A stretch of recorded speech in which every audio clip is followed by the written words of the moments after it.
Welcome to Buddhist Daily. This is our meditation and practice series. I'm Tal, your host, and here to answer our questions is Lama Dawa. Hi, Lama Dawa. Hi, Tal. Hi, Lena. Hi, everybody watching. Welcome and thank you for joining us. So he got ahead of it. Also joining us is we have Lena here. Hi, Lena. Hi everyone. Hi Tal. Hi Lama. So why don't you ask Lama Dawa a question? Okay, so my question is do you believe in God existence as a Buddhist? I'm sorry, did you say God's assistance? Yes.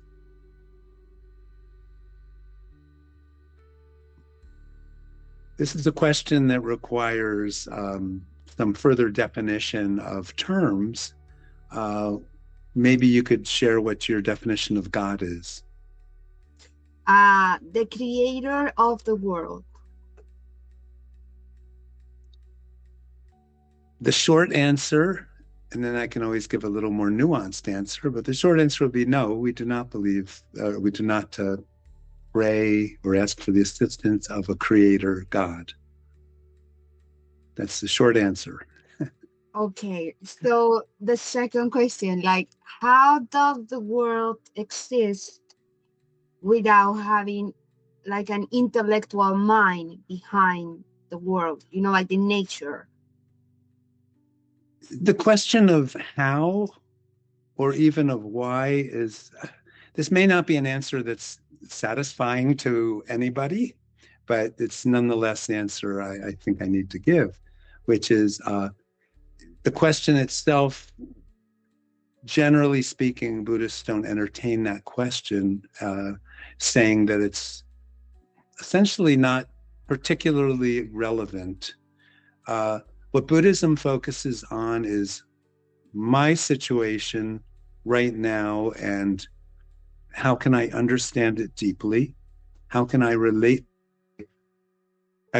my existence, my being here?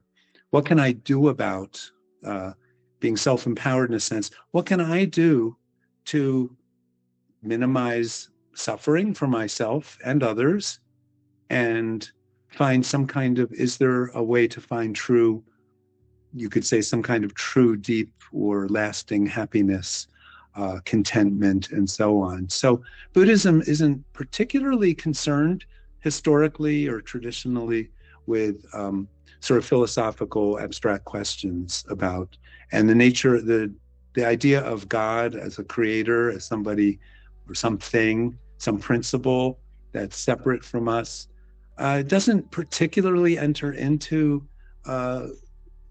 Buddhist practice. This video is sort of geared towards meditation and actual sort of day-to-day practice.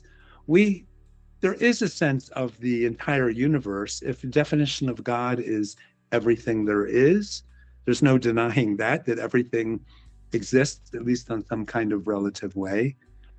How it came to be is kind of, you could almost say, beyond anyone's ability to explain or answer that, and to entertain that as sort of a curiosity or even a scientific or spiritual or religious question.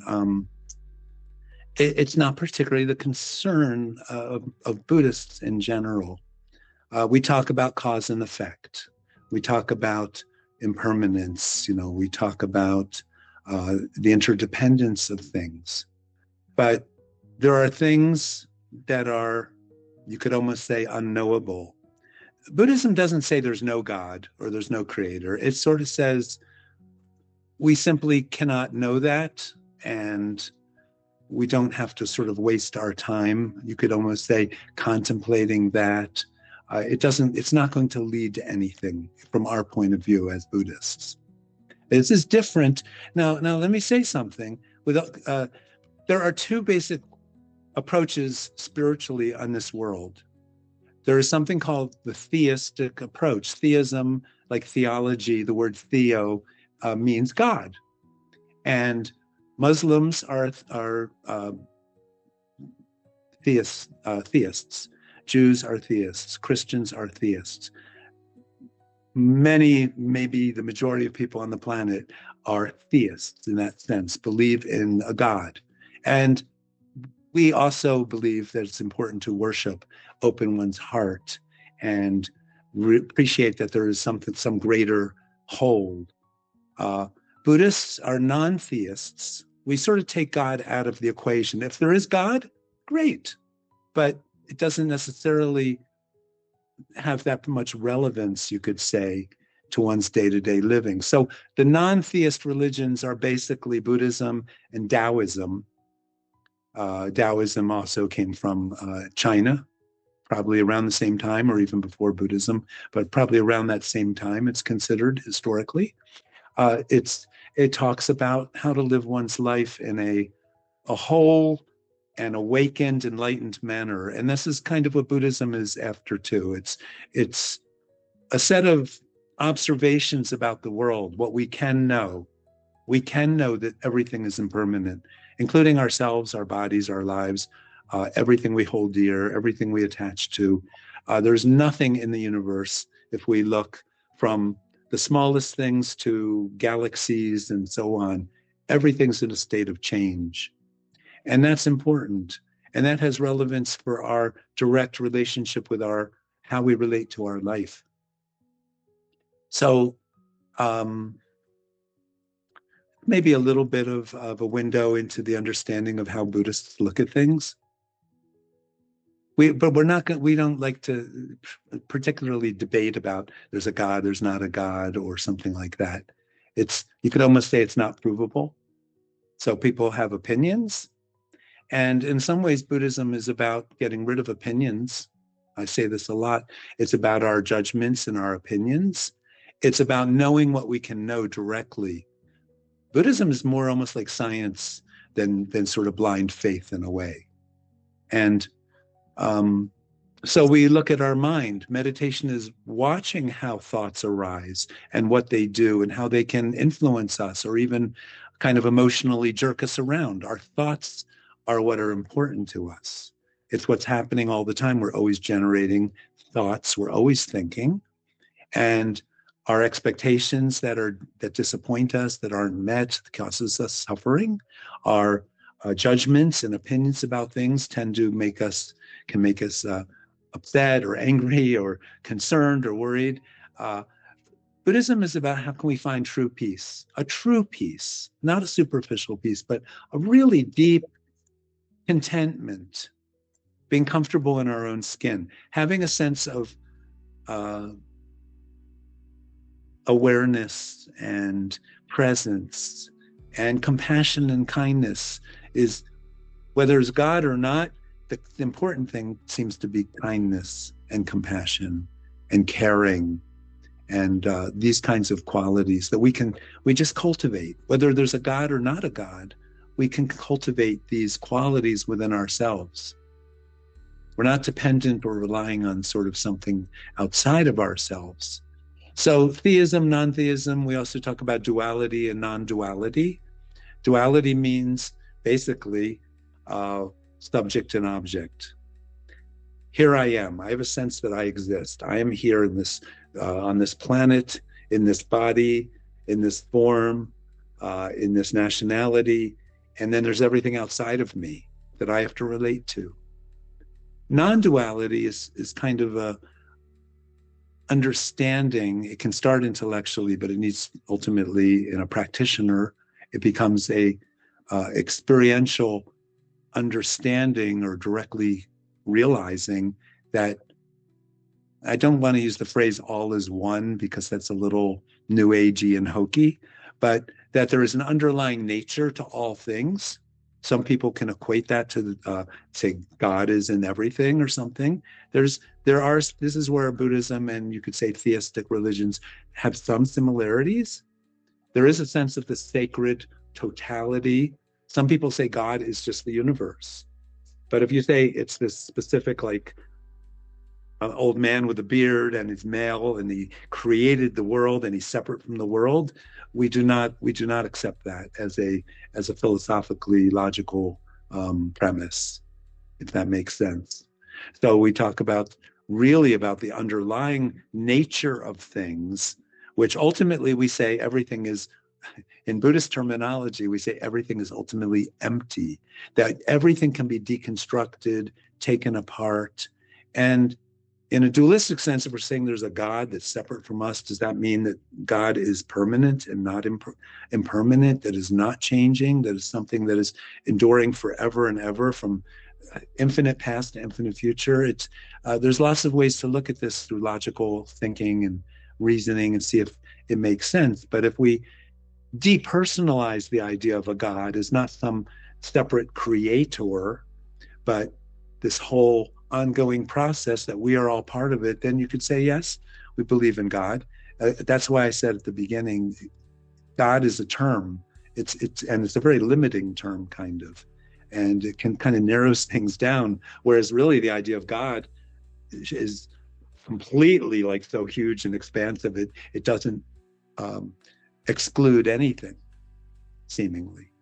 But as meditators trying to discover wisdom or uncover wisdom in the deepest sense, we're doing this through meditation and through prayer, anything that opens the heart and lessens the ego.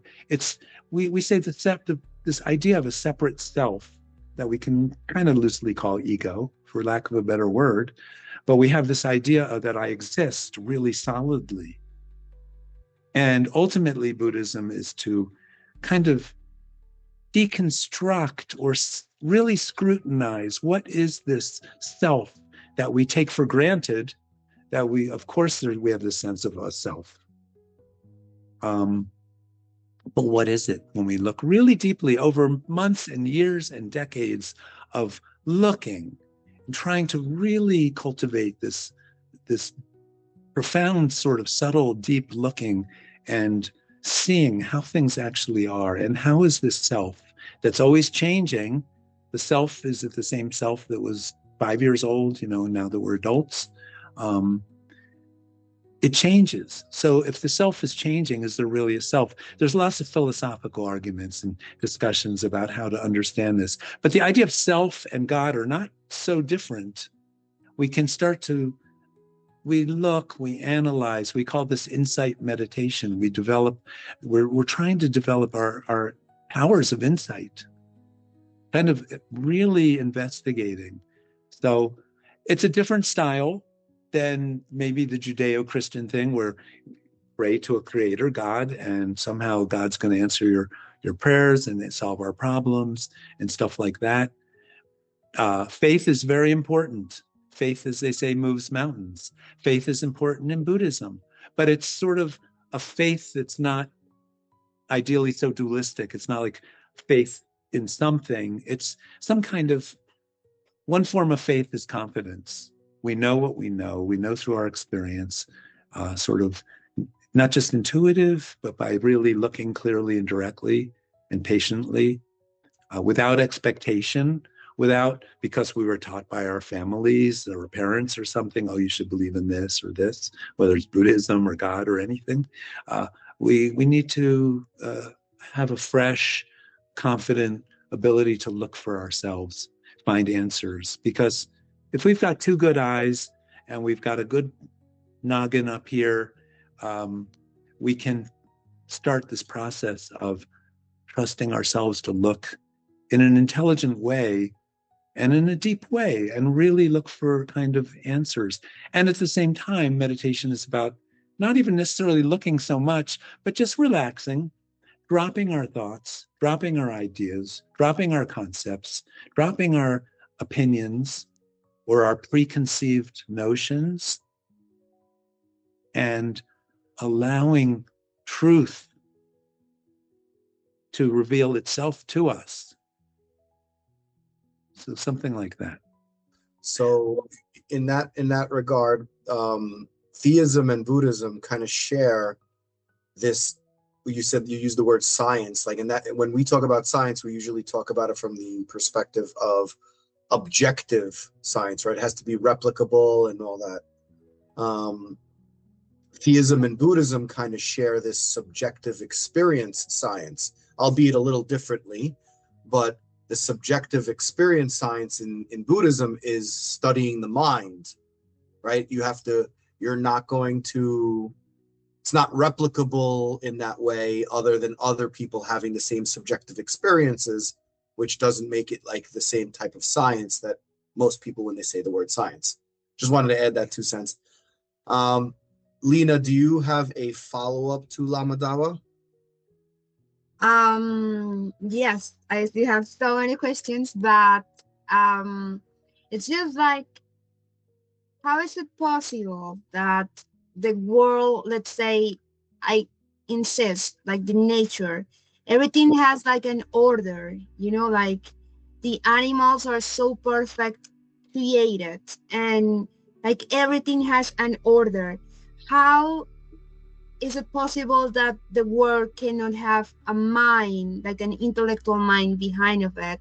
So I get that, like a lot of religions had tried to explain this mind, but yeah, it still is just like something that, to me, there is someone behind all of this. So my following question is, there is a purpose in life, like for Buddhism? Like, let's say, do you have a purpose of life? Do I have a purpose of life? Like, if I'm not created with a specific purpose, then what is, like, what am I doing in this world? Right, like what's the point? I think the answer I'm going to say is the point or the purpose is to wake up, is to realize that we are, you could say, part of the whole. The ultimate purpose we use is the word like enlightenment, to become enlightened, to become free, to become unstuck, and to help others to get unstuck and to not be limited. The concept of the basic concept behind Buddhism is that we all have, you could say, a divine nature, if you want to use that word. We're all like made by the creator. You can say that. We can say that. There's nothing wrong with using any of these kinds of words. Whatever works for you or for anybody is great and perfect and valid. But we say that everyone has the same basic enlightened nature. And whether it's related to God or not is okay. It doesn't matter. If it is, that's great. It doesn't change anything. And if it's not, it doesn't change anything. Here we are. And the idea to wake up is to discover how things actually are and how we work, and to drop this idea of a separate ego self. A lot of stuff is just, I don't want to say mysteries because it sounds like a cop-out, but perhaps there is stuff that's just the mystery that's beyond us. We cannot know. We might just even have to leave it at that for the time being. But in the meantime, the practicality is, if we cultivate patience, if we cultivate good qualities, kindness, generosity, an open heart, really compassion and kindness and caring for others, then we're fulfilling our purpose. I mean, we are here, and we each have our own. Here's a new word we haven't used yet today in this conversation. We all have our own karma, meaning we have our own unique patterns, blueprint, habits, background, and it could be background from this life or past lives. We don't have to necessarily even get into that now, because that's perhaps an article of faith. But we all have our own unique gifts, strengths. Our purpose, I think, Lena, is to be the best version of ourselves and keep improving ourselves, keep opening our heart, opening our mind, relaxing, letting go of attachments, letting go of petty things, competitiveness, jealousy, pride, these kinds of things, and be the best version of ourselves we can be in the short time that we have on this earth. There are a lot of questions I'm sure Lena has to follow up with. We can continue another day. We want to keep these videos not too long. Thank you for that explanation, Lama Dawa, and thank you, Lena, for your questions. They're the deepest of questions. Thank you. Yeah. Yes, thank you very much. Thank you very much. Thank you, everybody watching. This is a very interesting conversation and very provocative. There are many diverse points of view and understandings and faith in this world. Everyone's got their own version and their own belief system. I'm not trying to convince or change anybody's mind about anything. We need to respect everybody's individual path. And Yourself. Huh? I said, speak for yourself. I'm joking. It might be that we all inhabit the same universe, right? We all have the same sort of, in some ways, reality. Then we have our own individually filtered ways of interpreting our life in this world and our own belief systems. And maybe it comes down to, we can't say there's one way or one right or one wrong. So I think that's very, very important. But thank you all. It's a very interesting conversation. I hope this is of interest to our viewers. And again, thank you, Lena. Thank you, Tal. Thank you for watching Buddhist Daily. Please check it out and check our other videos out at youtube.com/@Buddhist Daily. That's youtube.com/@Buddhist Daily. Please submit your questions in the comment section below. And Lena, you want to say anything or say goodbye? Well, thank you so much for inviting me, and have a wonderful rest of the week. Yes, and we'll hopefully see you again soon. See you all next time. Thank you so much. Thank you. Please like, subscribe, and share the video with your friends and family. See you next time.